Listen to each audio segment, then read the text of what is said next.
And you're listening to 2GLF 89.3 FM. Welcome back to the Relationship Whisperer Show with Miss Dragonfly, where we discuss all things relationships with the aim to make marriage great again. We have an exciting show on today, and for people that are not familiar with the show, I give out relationship advice. I'm a relationship expert as well as an astrologer. And I do those two things in tandem because astrology does have a big role to play with regards to relationships. And so as part of my program, I spend the first half doing a reading on a celebrity, whether it be standalone or a celebrity couple together. So we'll look at celebrity relationship, if one is faring well, or those divorced, or those that are divorced. We'll have a look at why they're divorced, and looking at reasons why sometimes you have a couple where the parties and the partners are very much different. And sometimes when you look at first glance, you can't tell and can't understand why certain people get together. I mean, if you have a look around at your own social circle, you can probably think of couples that they don't seem to have anything in common, but I don't know why they get along so well. And a lot of the times, I have to say, having a common interest and things in common can be very superficial because you can't just build a relationship on just common interests like going to the gym, like someone joining the gym. Sometimes you look at certain couples, you're thinking they are so totally different. How could they get along? But they do so famously, and they marry, and the marriage lasts for a very long time. And quite often than not, the reasons why is, well, we can zero it down to their astrology charts. And when you look at their astrology charts, it can be really blindingly obvious why they're so attracted to each other, because the charts are just so intertwined and they flow so well. And more often than not, could complement and help each other's charts. And so that's why there's hardly any friction when that happens. You know, and this is one of the reasons why that astrology is a very, very useful and powerful tool when it comes to determining and working out, well, who's going to be compatible with who and how compatible are you going to be with that person, you know, past the dating stage and past the stage where I know a lot of men complain about it because it seems like I guess there's this old saying, I think it might have been Einstein that said it, women and men marry.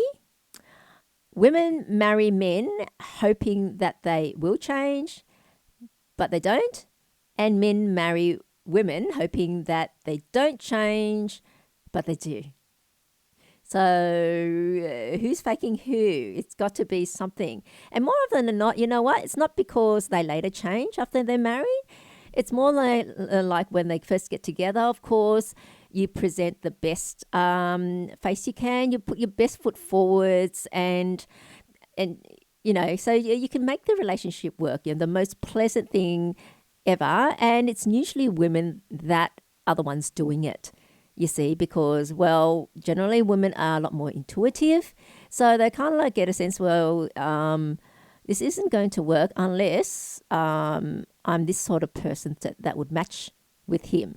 And so they have to put on another persona to enable the relationship to work. And normally it is the woman that is more into the relationship and the party that is the one that wants the relationship to work more. And so because of that, rightly or wrongly, and I guess it doesn't have to be consciously, it could be unconscious, that they change first to present themselves as the perfect partner for their partner or the person that they want to have a serious relationship with and even marriage. And so, as you know, after a while, well, if it's not in your nature, and it's not something that comes naturally to you, well, you can't keep it up. And so inevitably, people are going to have to stop being something they're not and go back to being themselves. And that usually happens after the wedding. And so the woman says, oh, now I can go back to being myself. I don't have to keep at it anymore. It's just absolutely tiring. And so it seems like they changed after they married, whereas they didn't change after they get married. They went back to being themselves. And then that seems like they've changed. And now this is the thing, an astrology reading would look through all that, and because the charts don't lie, and the more compatible the charts is, and inherently they are going to be compatible. And no matter how much people fake it or put on a mask, it will be revealed by the astrology.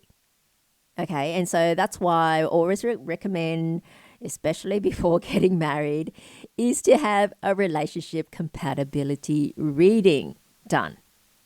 Okay, and you can book one with me on my website, missdragonfly.com. Now, as a demonstration of a relationship compatibility reading, I'm going to have a look at a very famous celebrity couple. And this couple, surprisingly, has been married for quite a while and they've stuck together. We haven't heard of any problems in their relationship, so to speak. Okay, and the couple is Beyonce and Jay-Z. So thoroughly in the same industry, in the music entertainment industry, and for such a high-profile celebrity couple, they have stayed together, which is quite unusual, as most people know, in Hollywood, in entertainment, where people get rather fickle. Because you have to remember and know that people, when they're in such a privileged position, they're pampered. They have people to cater to their every whim. They don't have to put up with a hardship, sticking with that person because of money or anything like that. It's something that's irritating them or annoying to them. Out. I'm leaving. I don't have to put up with this and that sort of thing. So if they've managed to stick together for that long, it totally means that this match is a good one. It's a genuine one. So we'll be having a look at both their charts and also them together in this show. Now, Beyonce.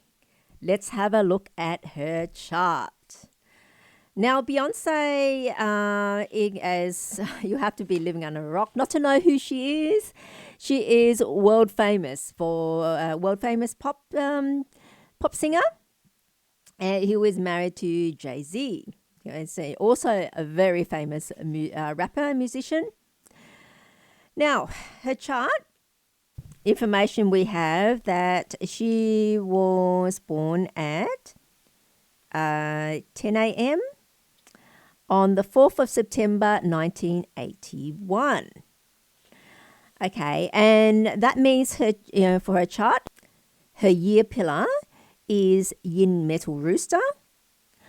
Her month pillar, Yin Fire Rooster. Her day pillar, Yin Wood Rooster. 3 out of 4 already. And her hour pillar, Yang Metal Dragon. Okay, that's one difference there. 3 roosters and 1 dragon. She must have had it terrible last year, the year of the rabbit. Okay, now from her chart, we can see that she is a follow power in her chart. So her best 2 elements are metal and earth, and what she doesn't like would be wood and fire. So having a look at her luck cycles, which is what her chart, how it interacts and also interacts with her luck cycle. And the luck cycles are 10-year blocks in your life, and they're different pillars, seeing them as just like different pillars, but covering 10 years of your life. So, okay, we are going to have a look at starting from when she was young. When she was 8, she was in the Yang Earth Dog luck cycle.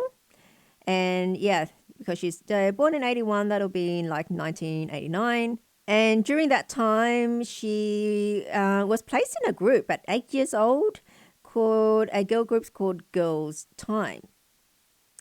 And then in 1997, well, that group apparently went on and started continuing to perform and so forth, was together until 1997. It was formed into Destiny's Child. That was formed. Remember the group, Destiny's Child, that Beyonce was a part of? And now that happened in the next luck cycle, which was Yin Earth Pig luck cycle. Now, before was Yang Earth Dog, and then it was Yin Earth Pig. Now, having a look, those are Earth times. So basically, as I said, one of her two best elements are metal and earth. So she was in an earth period, and so that was favorable to her.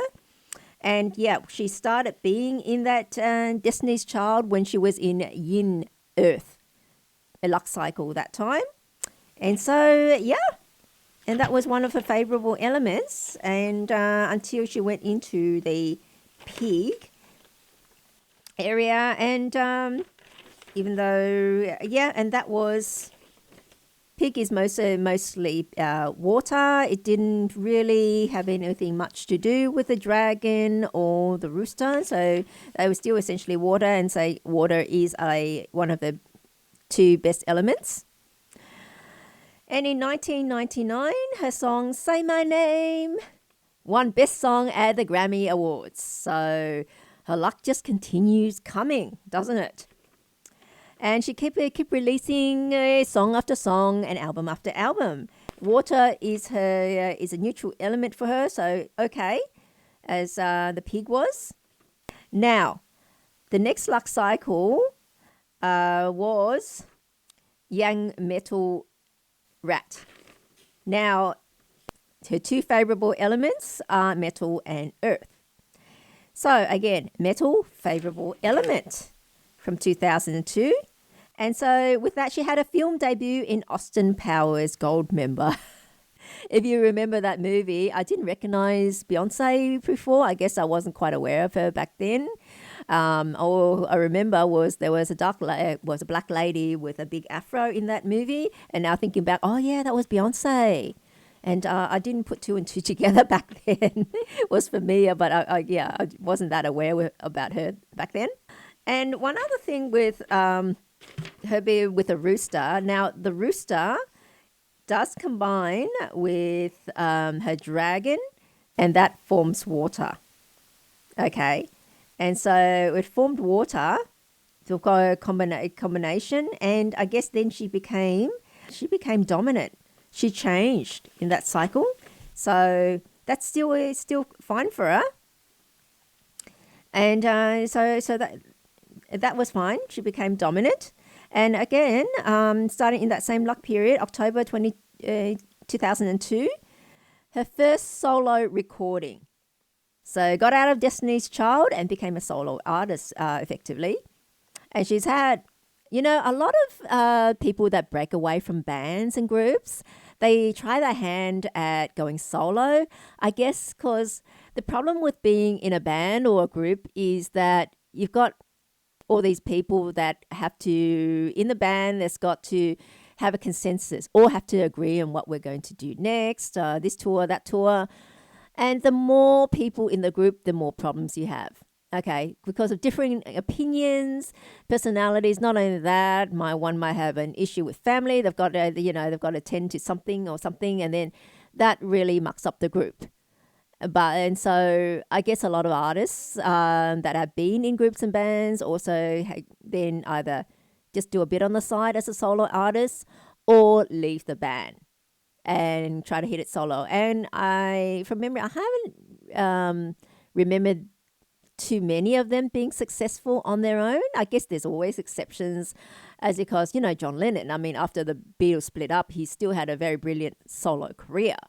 That's what comes to mind. And I guess the Supremes with Diana Ross, she used to be part of that, but that was an old one. And recently Beyonce. So she has a name for herself outside the band now, and a lot of band members and groups. I mean, especially K-pop groups, they kind of like they're not known outside the group. Once they leave the group, they're almost like a nobody. It's kind of like the group is bigger than themselves, and so they just get drowned out as part of the group. Yeah, but it hasn't happened to Beyonce. It looks like, well, she's even made even more leaps and bounds outside of the group. And now, okay, the next luck cycle following that was Yin Metal Ox. Again, the rat's over. She's going, and Yin Metal, she's gone back to follow power, and Yin Metal is good for her. As in, metal is her best element. And the ox actually combines with the roosters. And so then she's that's makes more metal. And so yeah, it reinforces her follow the power, the metal being important for her. So yeah, good luck as well. It's really aligning because in 2014 she received an MTV Music Award, the music award, and she continued to release singles and albums. And in 2024, okay, the next luck cycle, 2024, well, her next luck cycle in 2022 was in Yang Water Tiger.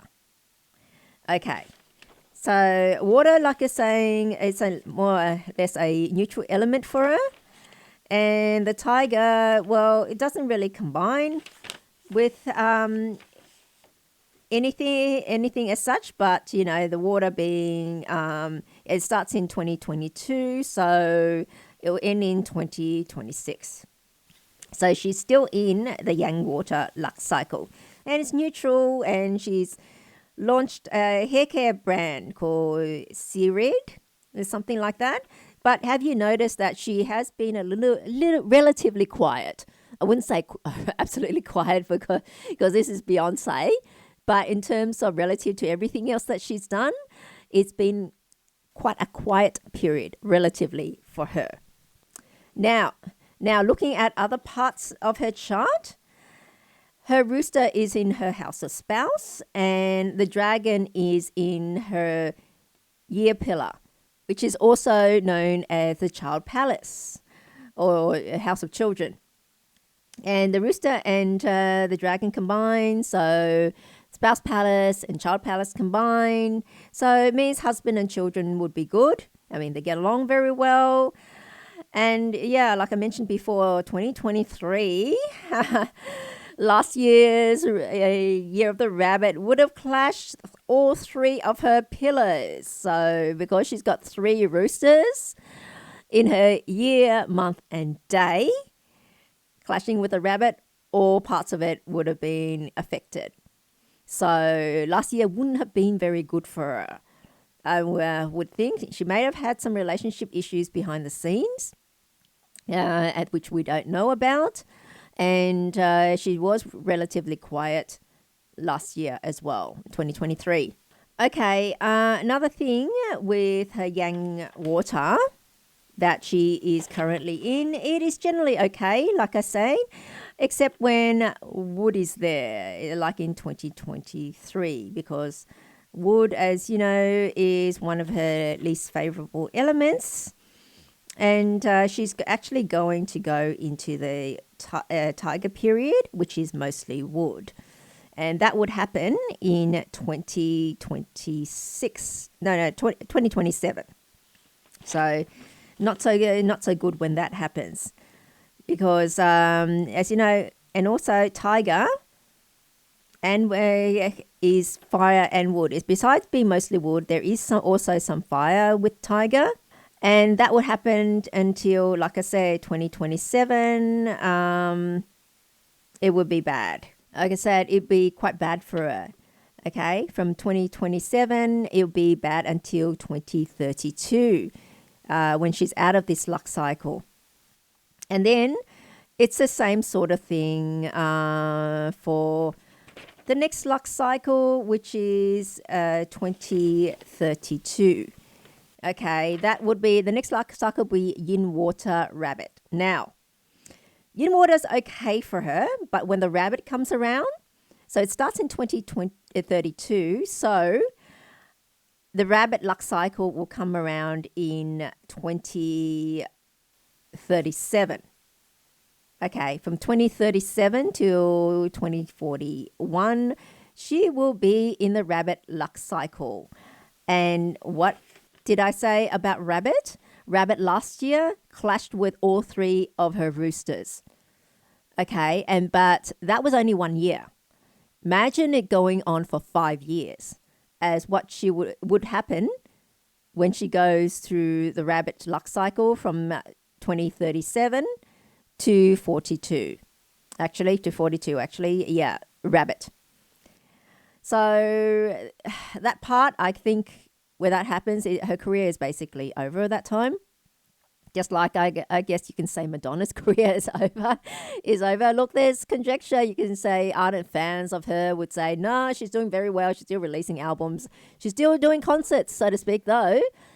Her most recent concert, she did not fill the stadium. That's what I've heard. Okay, don't quote me on that, but that's what I've heard. They said, mentioned about her concerts. Besides the fact that everyone thought it was, well, not everyone, some people in some quarters thought it was quite sad for her. She's in her 60s now and she's still trying to be sexy and still thinking she's a 20-year-old. I mean, older women, yes, they can absolutely be beautiful and sexy, but there's an element of age appropriateness to it. Okay, and she hasn't got that down. And I guess she's still in denial for a lot of things. I mean, it's nothing to be ashamed about. We are all going to age. That is an undisputed fact. And whether or not we age it gracefully is a different matter. Though, as we age, I guess we adapt to different periods of our life and what's appropriate than that and what is more comfortable for us in different stages of our life, because we are no longer the same person. We grow. We learn, we get smarter as we get more experiences in life. And so our thinking changes, and yes, and when you do get more maturity, but it's just when people are absolutely denial for that, then people, well, I wouldn't say laugh at it. There's some elements, some people that laugh at it, but more than not, people shake their heads and think you don't have to do that. You can act your age, so to speak, and still get respect and still get admired. And a certain amount of respect that comes with being older. And it's because you have more of that life experience. And that's what people respect. But if you're going to be that age and have none, not show any of that, then you're not going to get the respect. So that's the thing. Well, hopefully Beyonce, when she gets to that, she will be graceful about it. And so looking at that, her first half of her life has been brilliant. Absolutely. She's had a bang, bang, bang, bang. And all lucky for her, all along the way, they've been really, in her chart, no hindrances. So she's able to have success after success. This is the stuff we can tell from someone's chart when we do a reading. I look for things like that, see how easy it is for someone to achieve. Some people are just luckier than others in terms of their chart flowing through a lot easier. There's no blockages, so it's almost like the weather's calm for them, and so they get smooth sailing. So whatever you want to try, just try. Get out, because you'll be able to pull it off like she did. Though she is going to come up with some choppy waters, starting, let's just say, from 27 and to 32, then she's going to have a bit of a respite. Then it starts again from 37 to 42, when she has a bad spot. And then from 42 again, it's another wood. So not so good for her. And then by that time, she'll be well into her 60s. And so you can say that almost the career's over, because after that, then she go into a dragon for 5 years and then is back to wood again. So really, first half of her life, great. Second half of her life, not so. But I guess if she'd made enough money for herself, set herself up, and have made wise investments, she's able to hang on to it. So when the choppy periods come up, she's not going to be pulling in those crowds and all that money. She'll still live very comfortably. Okay, and so this is the stuff that you can get out of a reading. It's, you know what your timelines are, you know what's coming up, so you can plan accordingly. And then this is a big advantage, is for knowledge. Knowledge is power, and so forth. And so knowing that, you know that you're going to have a run from this time to this time, make the most of those periods and stash away what you can to overcome the bad periods where you just have to lie low. Okay, not trying anything, being anything different to minimize the chance that anything can go wrong. Because when you're in a bad spot, a weak time, anything that can go wrong would likely go wrong.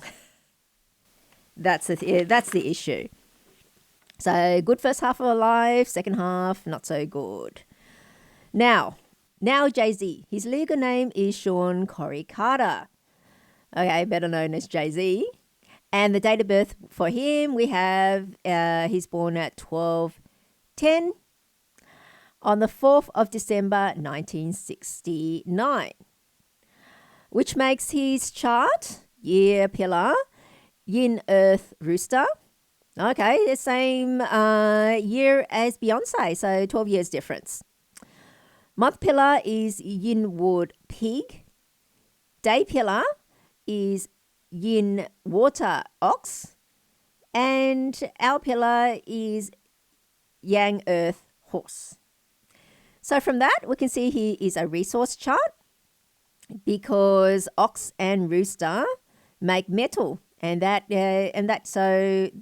keeps in as a resource. So his most favorable element is metal and earth, and the least favorable is fire and water. So what he's got there is actually the same as Beyonce in terms of his favorable elements. So what he has there is the same as Beyonce in terms of his favorable elements is metal and earth. There you go. And the least favorable elements are, I guess, fire. Yeah, so almost in sync. Jay-Z, what has happened to him? Well, starting from 1996, he was in the Yin Water Rooster luck cycle. And that year was actually a rat year as well. So the rat would have combined with his ox and pig to form a seasonal water combination. And then that would have changed his chart to dominant. And so and that's the year he released, 1996, his debut album. Okay.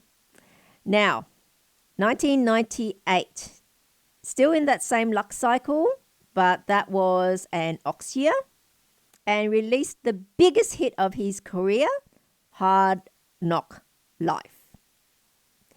Okay, so did very well in that period, like I was saying. Rooster combining with the ox produced metal, and so metal favorable elements.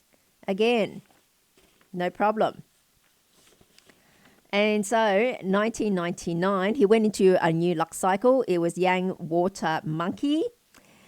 Then he had and that was a tiger year. And he had collab with Mariah Carey, Heartbreaker. And in October 2001, that same luck cycle, he actually pleaded guilty to stabbing a record producer, Lance Rivera. Okay, what happened there then? That was October was dog month, and 2001, that was snake. That was snake year.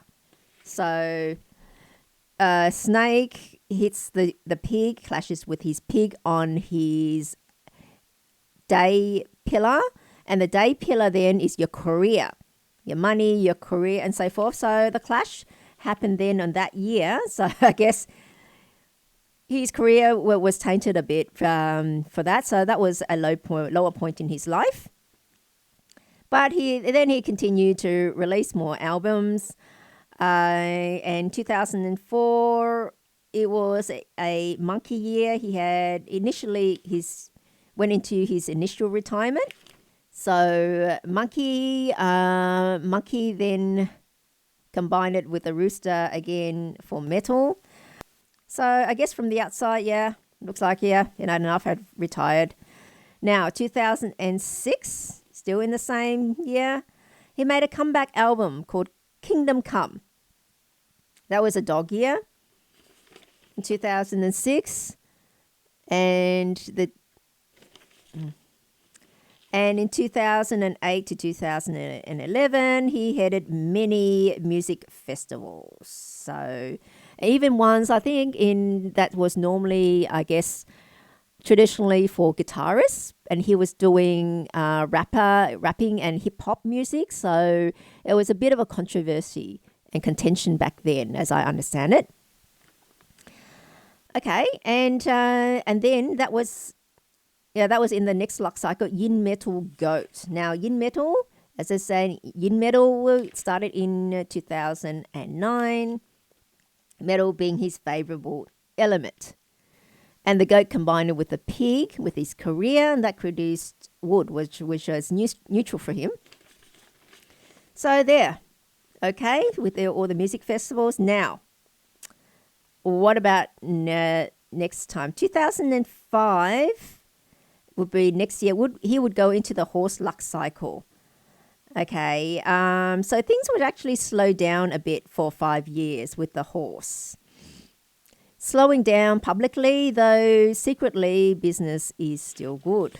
It would still be good for him. Now, what about his personality and any hidden stuff in his chart? Well, with the horse on his hour, and then you've got the pig on his month, which is his career stuff, there's a hidden combination in it. So you've got hidden with yang water and overcoming yin fire with the horse. There's yin fire in the horse.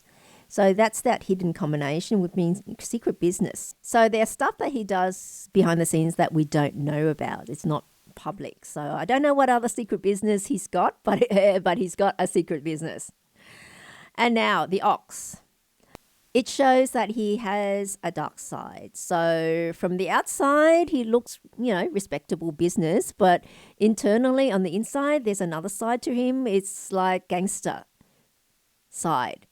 Almost like a Jekyll and Hyde. I wouldn't actually say Jekyll and Hyde, but there's two sides to him. The one we see publicly, or respectable, married family man and so forth. But on the hidden side,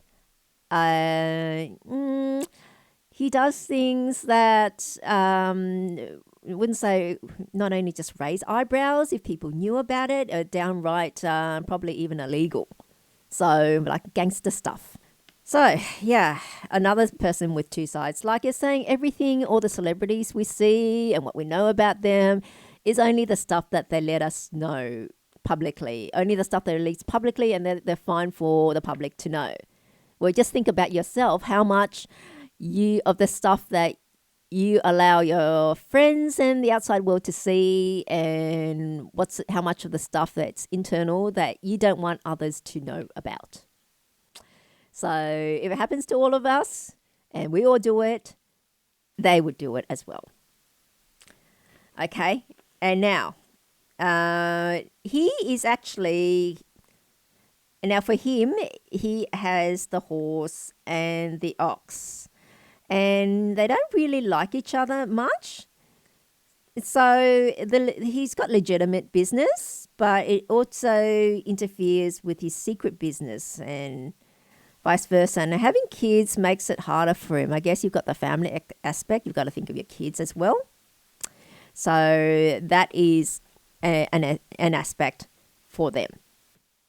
Now, Beyonce, Knowles, and Jay-Z. Or Jay-Z. Okay. They are a couple and they are married. So let's have a look at their chart, because it's actually quite unusual for a couple in the entertainment industry to have been married for quite a while now. And they seem very, very stable. Now, looking at their charts. So, okay. She has 3 roosters. and he has one rooster and one ox. And roosters and ox do combine. They form a partial combination of metal.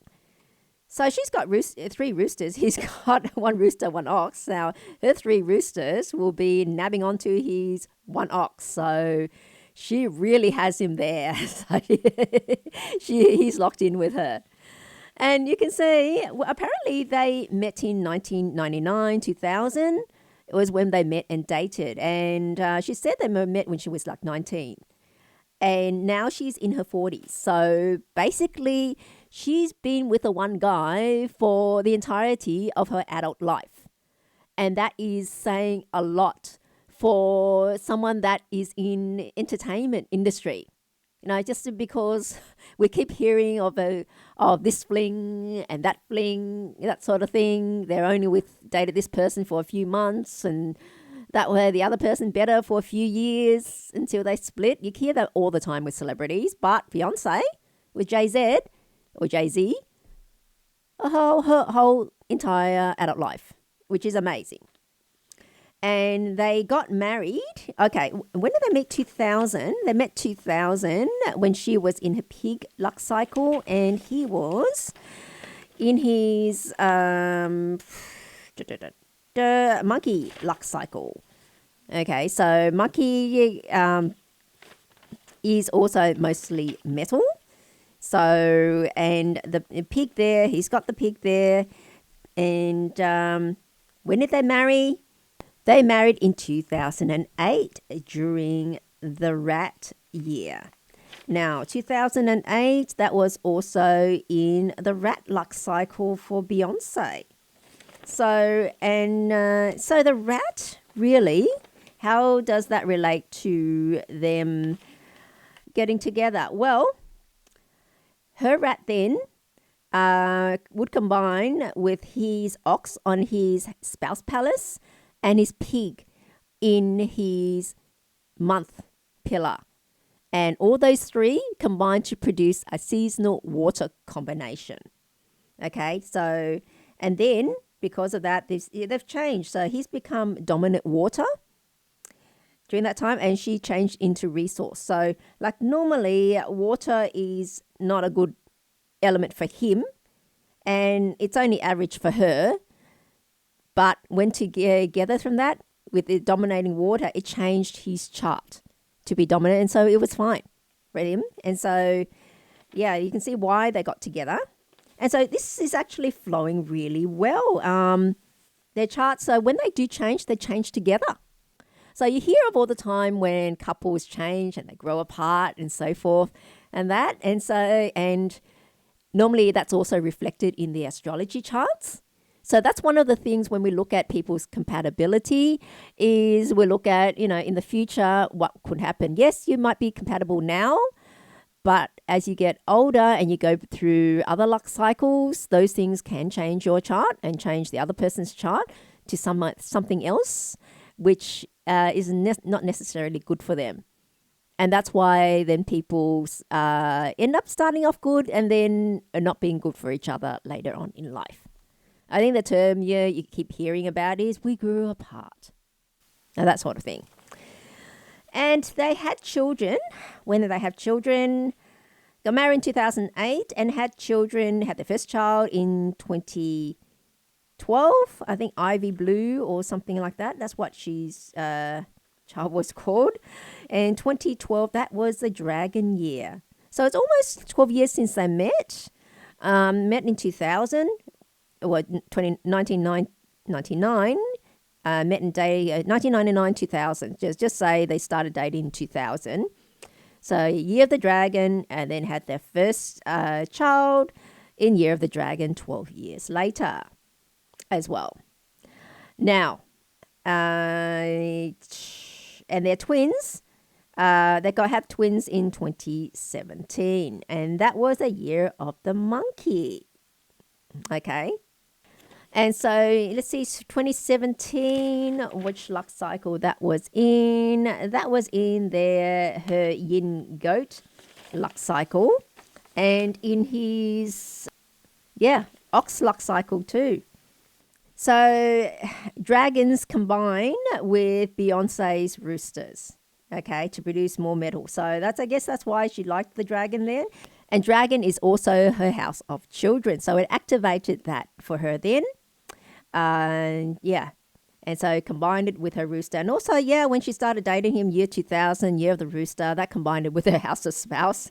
So you can clearly see where that was going. Going very well. And the twins, it was in 2017, like I said, she had twins 2017, year of the monkey, and that was in yin goat luck cycle.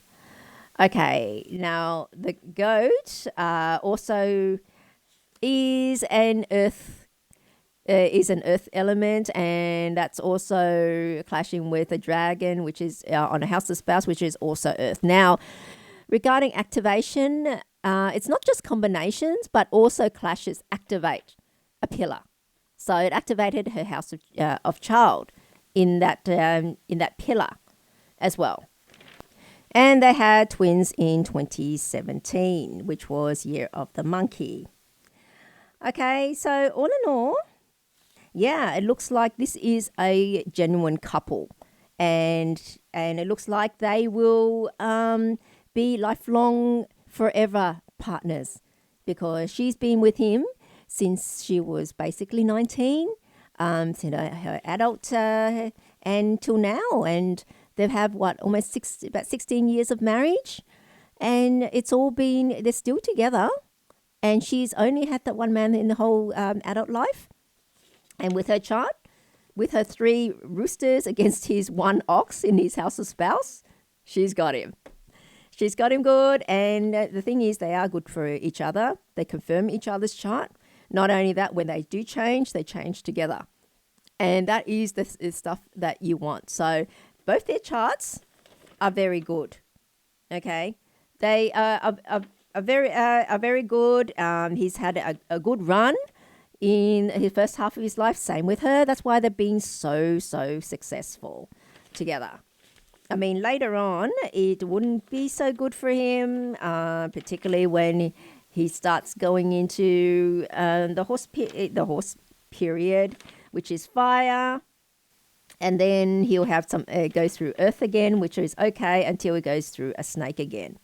So with him, off and on a little bit, but he looks like he'll continue to be successful, still at it until he's in his 60s, so forth, and his career would last longer than Beyonce's from looking at her charts. But if she's unable to bring in money later on, then it looks like he still can, either through legit or nefarious means, as I say. So he's got secret business from looking at his chart. And this is the stuff that will come up when we look at people's charts as well. So if the other person you're unsure about, and you like a compatibility reading, and also check out the other person before you take things further or make the ultimate commitment of marriage. So always a very good idea to check out first before you take the plunge. Okay, and you can book a reading with me on my website, through my website, missdragonfly.com. Now, living at the moment with the rising cost of living, everyone's really feeling it. Once upon a time, you can get away with one income, and now you can't. Just think back for a moment around the good old days. We keep hearing about the good old days, so to speak. And hearing back, I guess when they say good old days, it really was the good old days. I mean, look back at 40, 50 years ago, you could live on one income. And not only that, it's usually the man that was the main breadwinner back then, because women didn't work. Some did, but very few. But by and large, women didn't work. They were not expected to work. They didn't need to work. And most of them did not want to work. I mean, just think about it. If you did not have to work, have to get up in the morning and get ready to go to work, would you do it? I don't think many people would, unless they really loved the job and that was like almost like a hobby for them. But that's another reason. I guess you also, yeah, billionaires, they don't need to work. They've got all the money in the world that last so many lifetimes, but they still work at it. But then it's a different reason why they work. But by and large, for most people, if they didn't have to work, they wouldn't. But so back then, you know, the man would earn the money and bring it in, and his salary would have been enough to provide for his entire family of him, his wife, and his 2 kids. And I say 2 kids, so that's normally the standard. So that would have been putting food on the table, providing all the clothing, all their needs, and all their schooling as well. And not only that, they had spare money left over. You could rent very easily or even buy a property back then on one income with all those expenses as a family man and pay it off within a few years. And that was just so good. I mean, if you remember, I think it was in the 70s, 60s and 70s, there was that American sitcom called The Brady Bunch. There were 6 kids. And Mike, the father of the house, was an architect. And so architects earn quite a lot now as a professional. So architects back then would earn a really good wage back then. But his wage was enough to provide for him, his wife Carol, their 6 kids, joint 6 kids, and they had a housekeeper as well, Alice. The housekeeper, they could afford to pay her. She was a live-in housekeeper as well. And so it didn't really occur to many people, but if you think about it now, I mean, what did Carol Brady do? If you remember, she didn't go to work. They had a housekeeper, so she did all the cooking and cleaning. What did she do? She had a great life then. And I guess most women back then, they didn't complain if they had a good marriage. I mean, if you did not have a good marriage back then or you divorced, then there was an issue. I mean, it was really difficult for single mothers back then. And so because of that, there wasn't many single mothers. Like, I'm not saying that we should go back and not give a support for single mothers nowadays, but by and large, it was completely different back then. So... And now in today's society, we've gone from living extremely comfortably and doing well, very well, I should say, being able to pay a house off in a few years on or just one income, to now being that not only do one income's not enough, but with 2 incomes, both the parents working, both the couple, the husband and wife working, and barely able to make ends meet. You know, and don't even talk about being able to hire a housekeeper. Like couples struggle to pay to send their children to childcare as it is, because childcare is very expensive relative to their income. And basically cost of housing has gone through the roof, with 2 couples, with both partners working in the marriage, or the couple, both of them working. You're barely able to now pay the rent or pay the mortgage and put food on the table and provide for the children. Yeah, you know, and firstly, why has it come to this? It's impossible. And now, not only back then was being able to pay our house off in a few years, don't even think of it. You're lucky to even be able to save a big enough deposit to deposit on a house, to purchase a house, let alone paying it off for like 30 years. And decent houses, like you're looking at $1 million plus. And back then, $1 million house was almost unheard of. What a big estate, mansion and all this estate. I mean, a millionaire back then was a huge amount of money. There was like an ultra rich back then. If you think about the 70s, someone has $1 million or something's worth $1 million. And that's so. Let's think about what happened. Difference between them and now. Well, now life is more complicated. Okay, and it seems like things were considered a luxury back then is considered needed now. Back then, we did not have mobile phones. We did not have computers. The family was a big thing if you had one TV.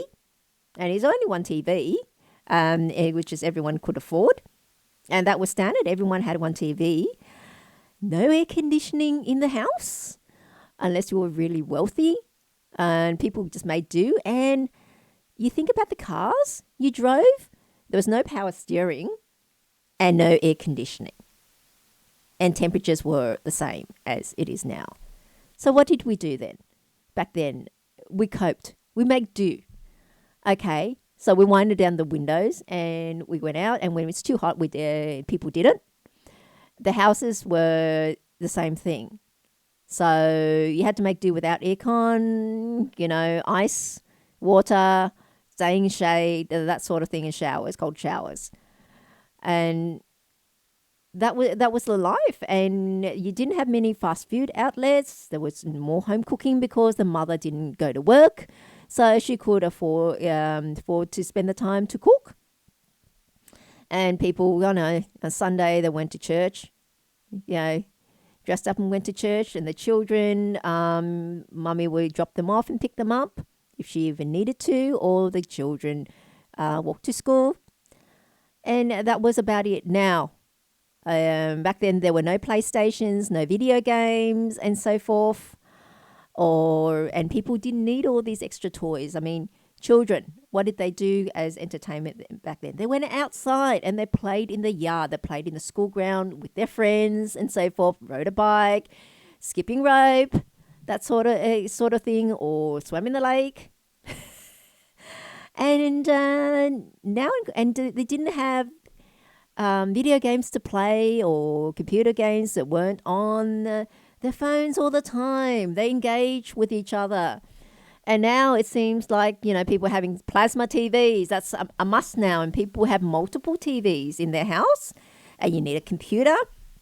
Unfortunately, the way society is that you must need a computer in order to function in society. And at least a phone, everyone needs to have a phone to be contactable. Yeah, so now we need phones, we need plasma TVs, and children need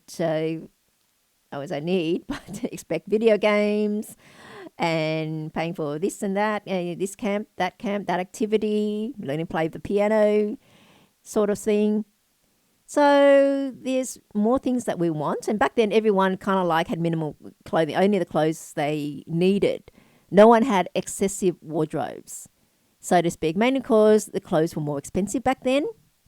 And a lot of it had to be handmade because it was expensive. And now, because of, I guess, globalization and so many of our clothes being made in poorer countries where labor is a lot cheaper, people can afford to buy. It's not worth your while making and stitching your own clothes anymore. So some of that skill has been lost, which is unfortunate. And it's cheaper to buy now. And because it's quite cheap, people buy. People buy excessively. And there's been huge problems, and people have highlighted with fast fashion, HMV, Uniqlo, what else was there? Zara. You're saying H&M, sorry. Zara and Uniqlo, that sort of thing. And what else is fast fashion? Gap.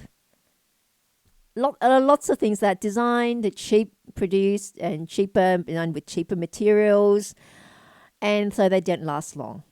And we have this mountain and people throwing away so many of their clothes. They don't wear them as much as they used to, as many times. And often than not, people buy clothes.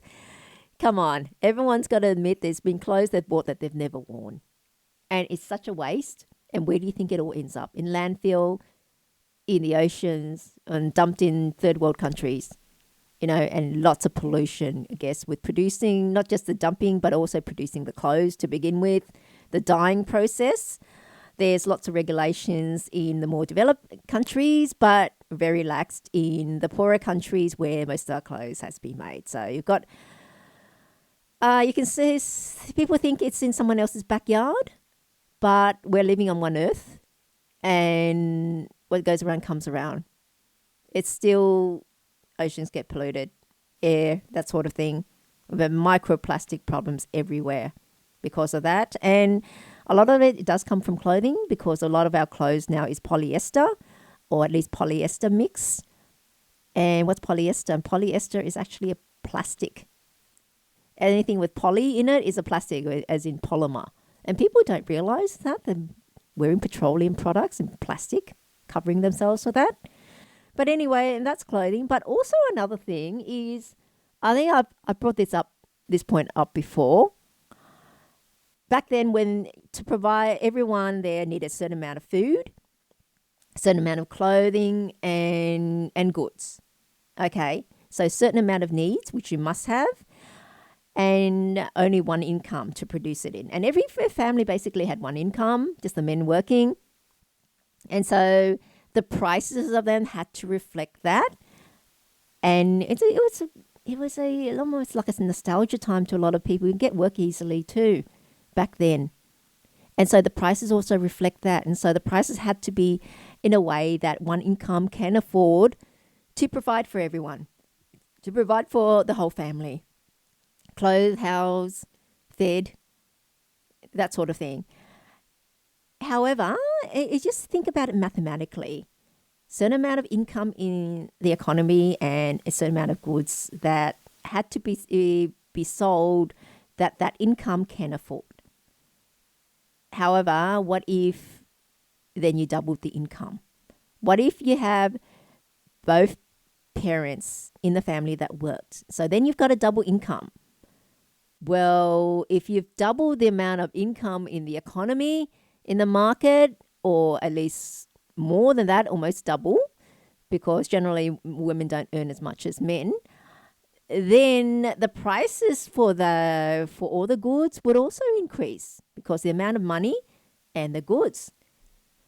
You know, it's just like if you were if you were in a boat and you were hungry, and someone had some bread, and you had $50 in your pocket. Well, that bread is going to cost you $50. That's what you've got. But if you had $100 in your pocket to buy that bread, that bread is now cost $100.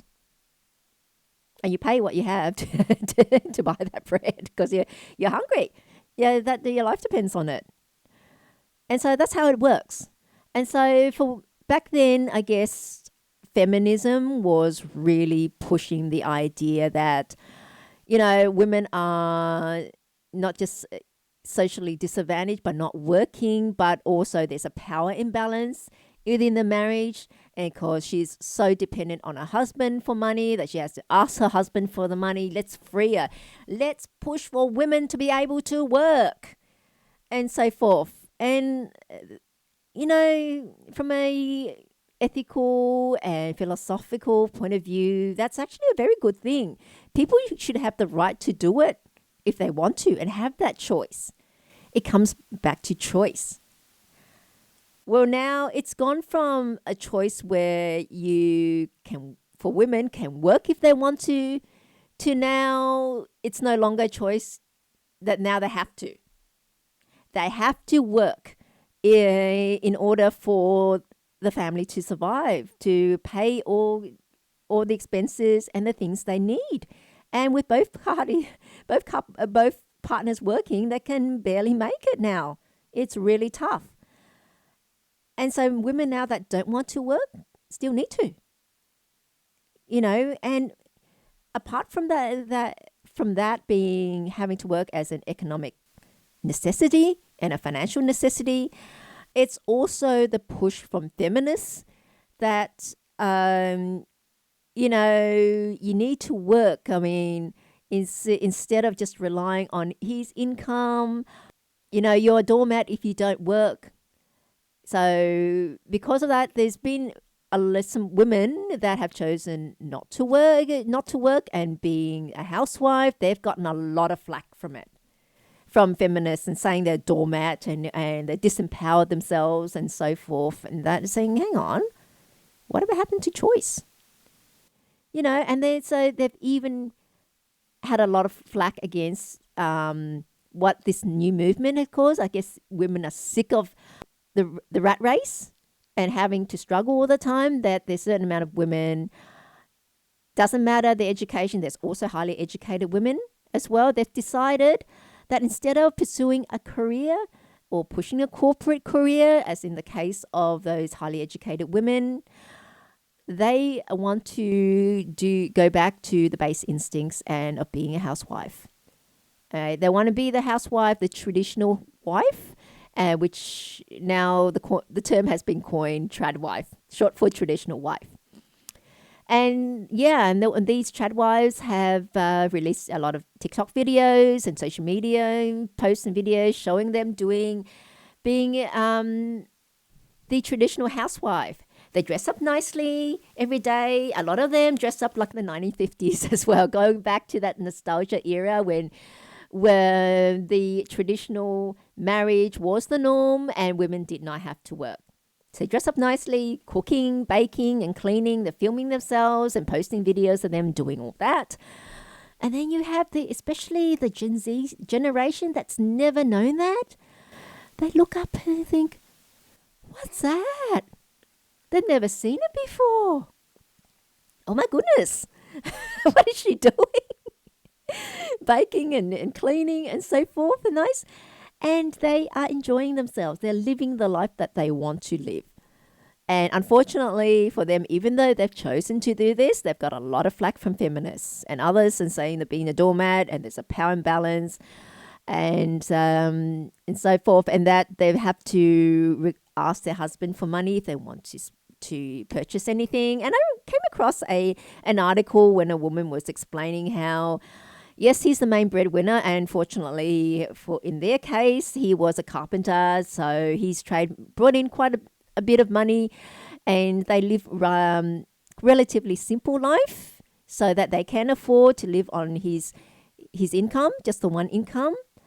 And yes, she admits that she does have to ask him if she wants to purchase anything. I mean, she says that normally there's a certain amount that she can spend without asking him about his consent. And she has full access to their joint bank account, which she accessed. So she said she does feel guilty in using it. But she thought, you know what? This is our income. His income is our income. And she does not abuse it. She provides for their family with that income and manages it. And that is something fantastic, that she's able to think that way. And the main thing is that she does not abuse it, okay?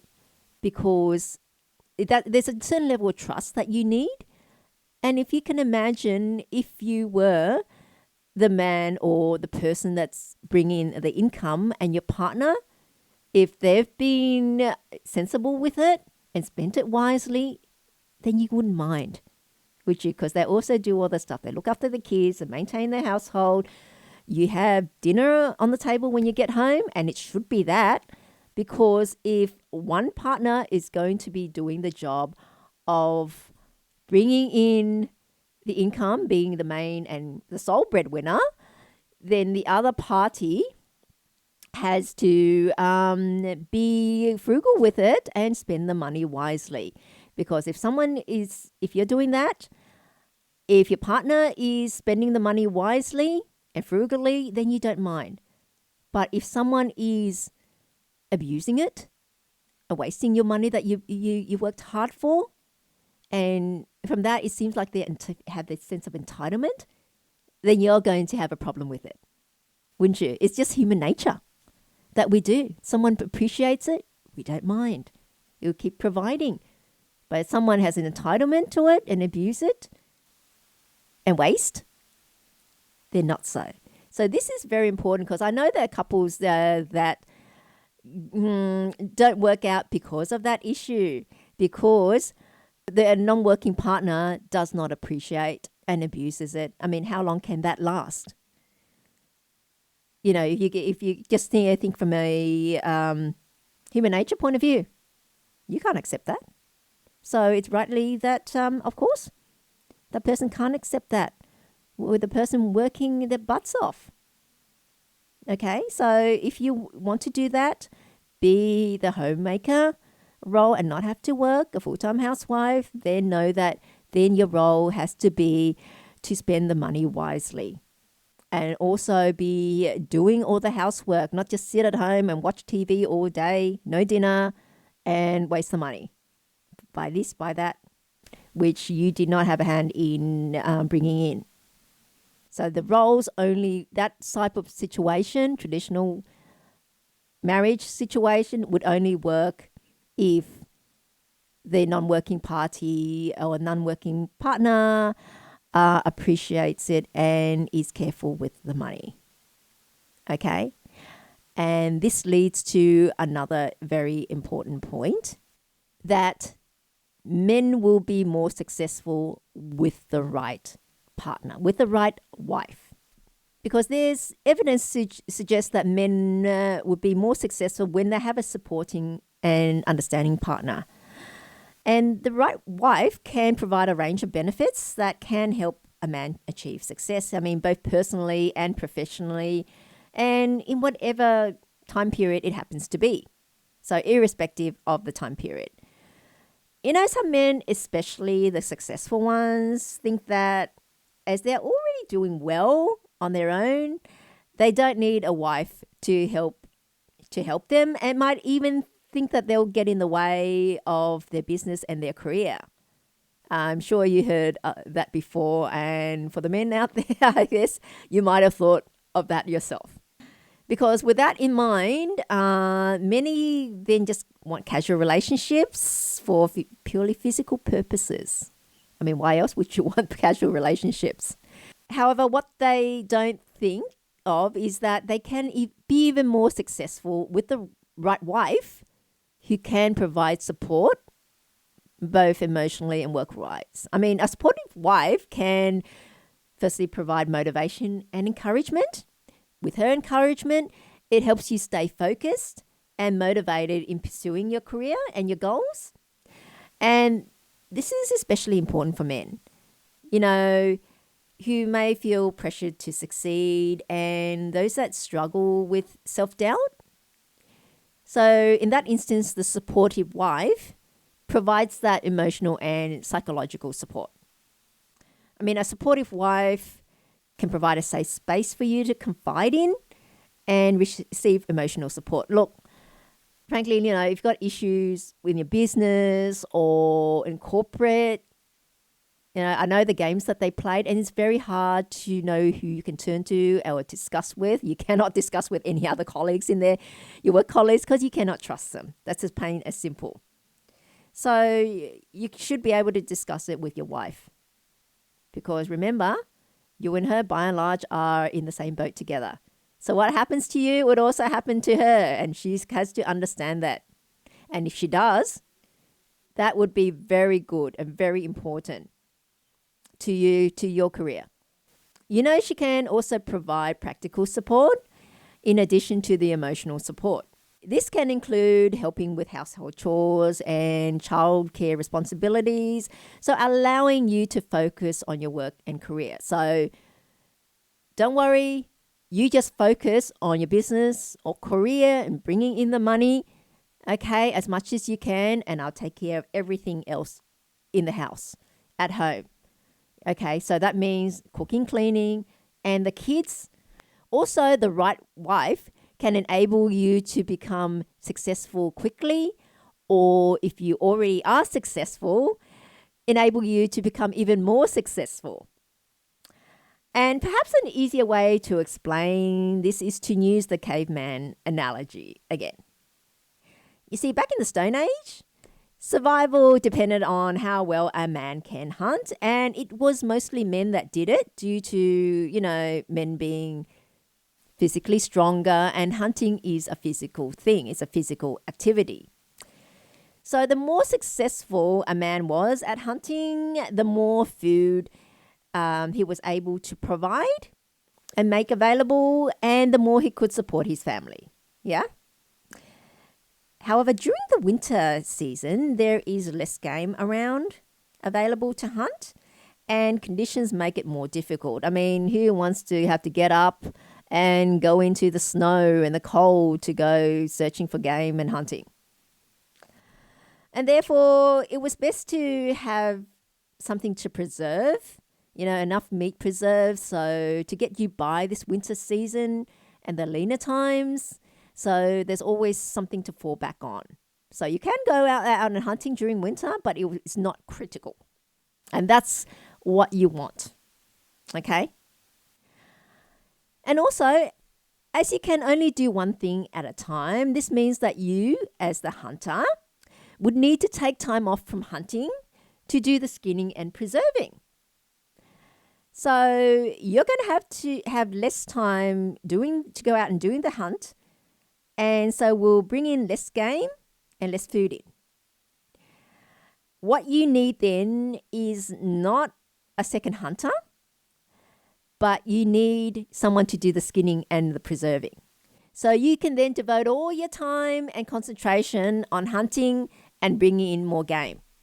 And the more time you spend doing it, the better the hunter you will be.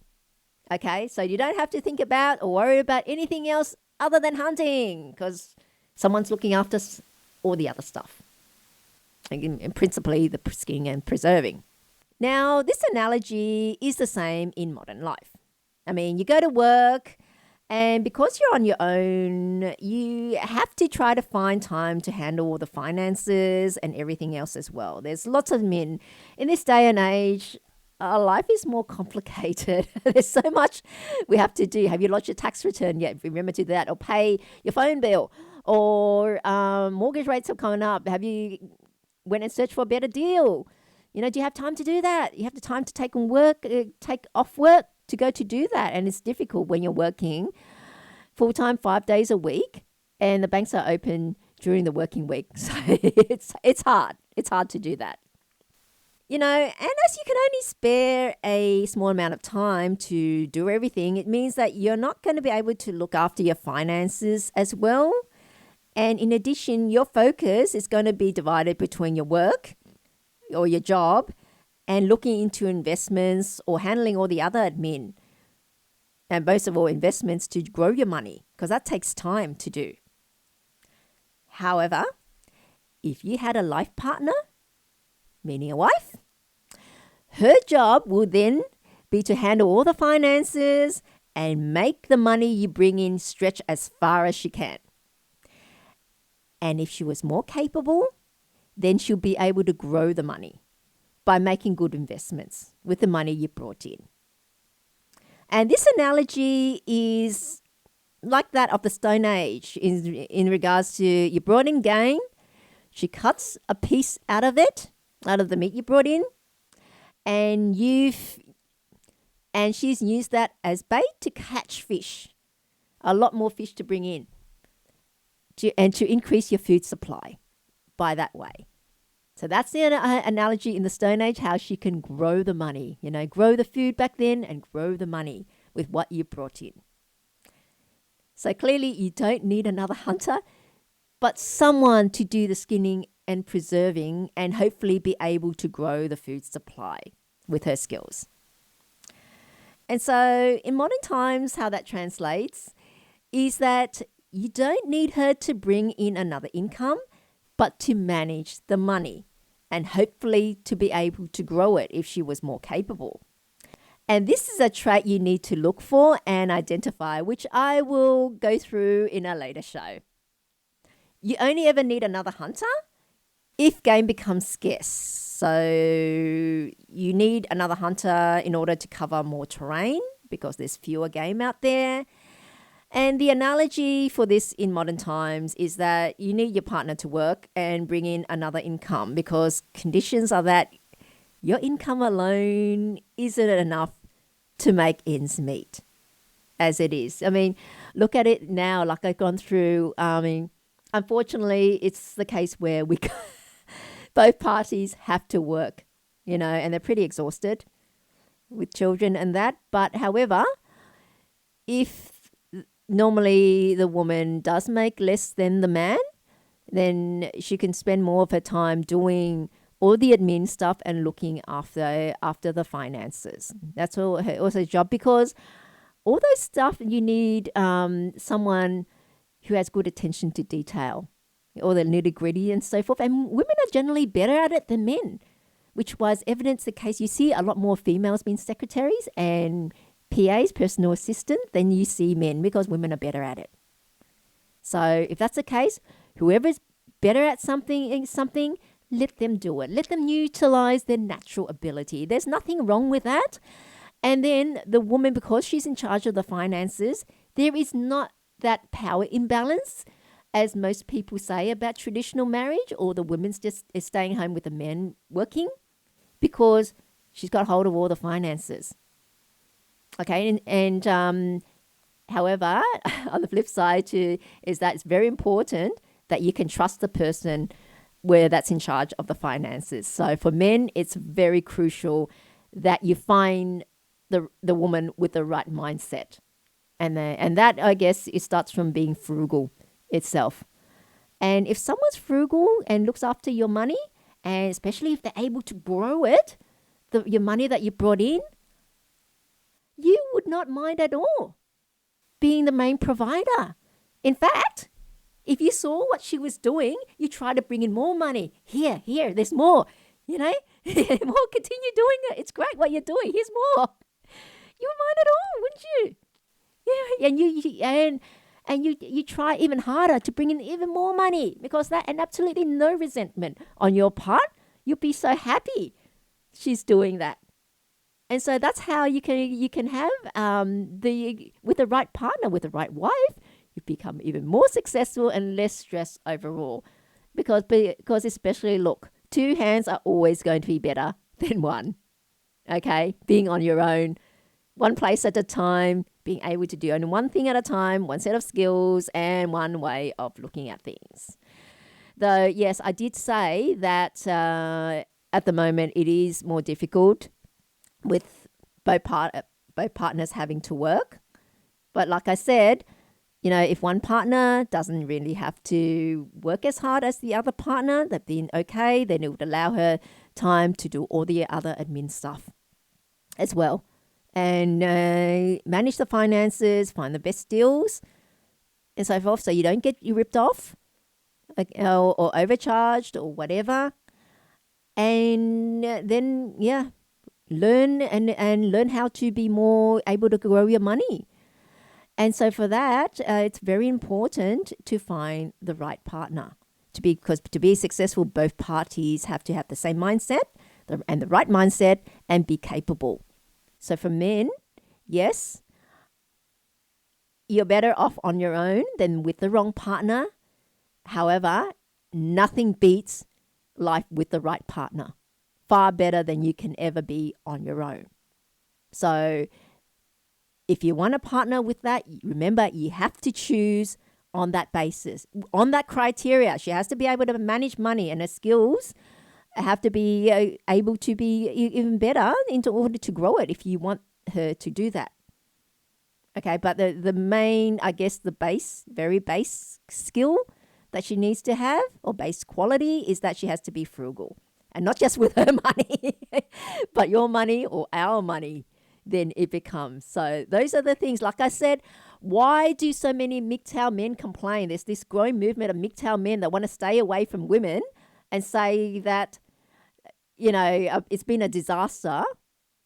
They're so burnt, and I guess twice shy. I guess more than some of them more than once burnt, multiple times burnt either, and so they've given up.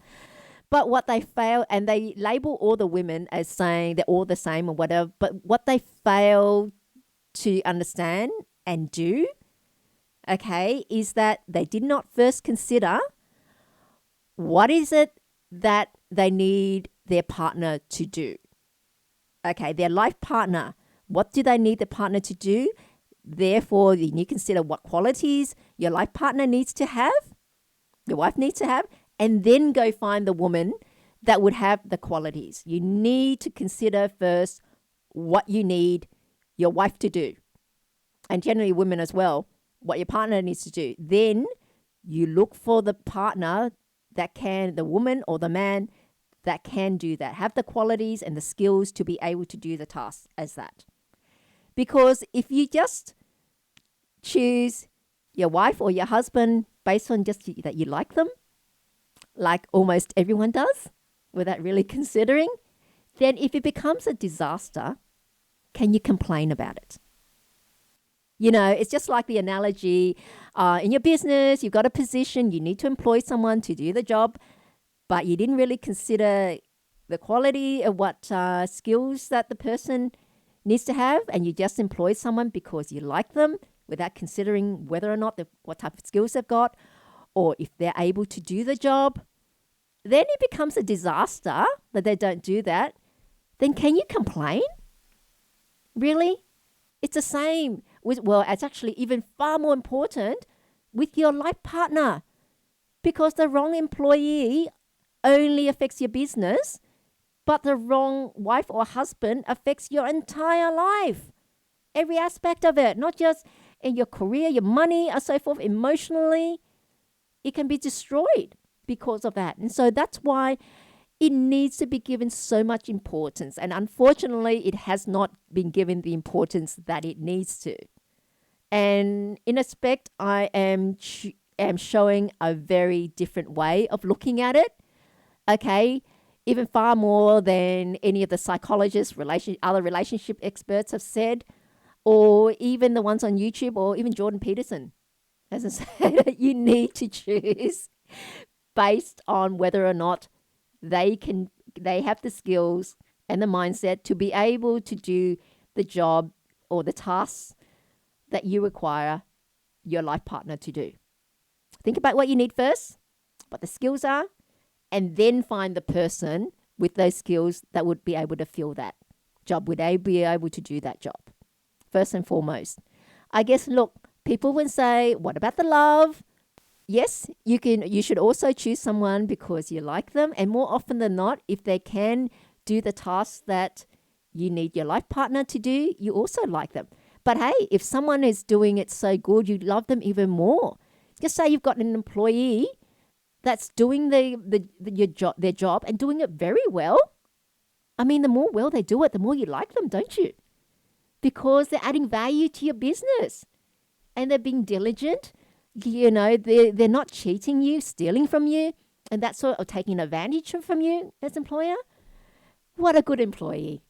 You'd love them even more. Okay, and why wouldn't it be the same with a partner? And a shortcut way you can do it is get a relationship compatibility reading before you make any commitment, to be sure that what they're presenting, what your partner's presenting, is actually not a mask. It's actually real. And that's so important in marriage, because when you marry, look, everyone intends for it to be the rest of their lives. I mean, no one expects to go into this marriage with the idea of divorce. I know some people do a prenup just in case, but in the hearts of hearts, everyone wants it to be forever, for the rest of your life, to death do us part. Okay, that is true love. Unfortunately, it doesn't always work that way, but that's what our intention is. And so that's what we need to choose our life partners based on, with that intention, our husband or our wife. And like I say, book a reading on my website, missdragonfly.com, if you are in that position where you thinking of getting serious with someone or even popping the question. Okay? Because we all want a forever partner. Now, we're coming towards the end of the show, and I hope everyone's enjoyed it. We've looked at Beyonce and Jay-Z's chart. With Beyonce, with both of them, they've pretty much had an easy run. There have been no hindrances to their in their charts, so it's enabled them to be very successful. I mean, it's almost like they've had smooth sailing, so to speak. Now, with Beyonce, though, she'll have a good first half of the year of her life, and second half of her life, not so good. So we'll be seeing her gradually, winding down, so to speak, even though she's had a very successful career, one hit after another in succession, all this success. But pretty soon she'll be kind of like, I wouldn't say fade back into the background, but taking a step back and doing less. Okay? And Jay-Z, on the other hand, like he's had a a brilliant career, rapper, hip hop, that sort of thing. But unlike Beyonce, he will continue doing well. So he'll do well until his 60s. So, and being that they're married, I mean, they don't need both of them to be doing well later in life. You'll still be doing well and bringing in the money. Not that they need any more money. I guess they've earned so much money that they don't have to worry about money ever again. So, and looking at their charts, they're highly compatible. And not only that, if they do change, they change together. And when they do change, they're still compatible. This is the main thing. You keep hearing of couples that says that, oh, we changed and we grew apart, that sort of thing. And in that instance, those instances when the couples do change, they changed and they were no longer compatible. They changed differently. Okay? And that is the big difference about why. And all that can be seen on the astrology chart. So when we do a relationship compatibility analysis, well, when I do it, I always look for this as well, because not only do we want the couple to be compatible, that you're compatible with your partner, but how long it lasts as well. Because we want to go into a marriage knowing that it is going to be for life. Because, I know people do have a prenup agreements before they marry, but that's almost like kind of like a bit of insurance. But no one goes in saying, oh, I'm going to marry her and be together for this amount of years and then we'll stop. Everyone hopes that it will be a forever marriage, forever partner, because that's what we all want. Okay? And like I say, you can book a reading with me on my website, missdragonfly.com.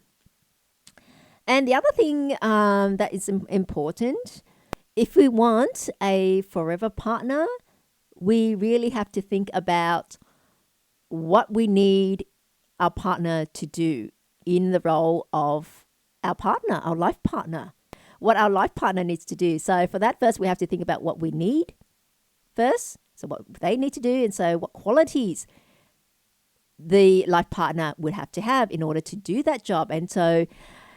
And then we go and choose our partner and look for those qualities in our prospective partner to make sure that, then the marriage can work. Because if you just choose someone on the basis that you like them without considering whether or not they can actually do the job that you need them to do, because then when it turns out to be a disaster, you really can't complain. Okay? And so many of us don't do that. I think almost nobody does that, as evident by our extremely high divorce rates. Okay? It needs to change. It needs to change, and because it all comes down to how we choose our partners. And the sad thing is that all the advice out there given does not say that. You need to choose the right partner to begin with. And for that, you must first need to consider what you need your life partner to do, and then what skills your life partner needs to have, the skills and the qualities, and then you go and find the person with those qualities. Okay? Just like you've got a job opening, you hire someone because they've got the skills to do that job, not just because you like them. Because if you do that and it becomes a disaster because I can't do the job, can you complain?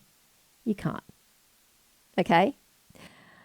Yeah, if your partner can do that, especially for men, you will become more successful than you are. It's far more successful. You can do far more things with two hands than one. Because remember, you can only ever be one place at a time and do one thing at a time and have one set of skills. So with an appropriate partner, okay, bring in something else, another set of skills, and able to do all the other stuff that you don't have time to do. You can just focus on bringing in the most money that you can. Focus on your career, focus on your business, because knowing everything else is going to be taken care of by your partner. I know that's a big thing, but if you want that, your partner to be able to take care of everything else for you so you don't have to worry, then you need to choose the partner with those qualities. All right? So on that, we've come to the end of our show. And you can post your comments about the show and what you think, and any questions for me on my Facebook page. Just search for Miss Dragonfly on the post that about today's show. Okay, and if there's a subject that you'd like me to cover, then also feel free to post it there too. And if I can cover it, then I will. So that's it for today's show. I will see you again same time next week. And until then, it's bye for now.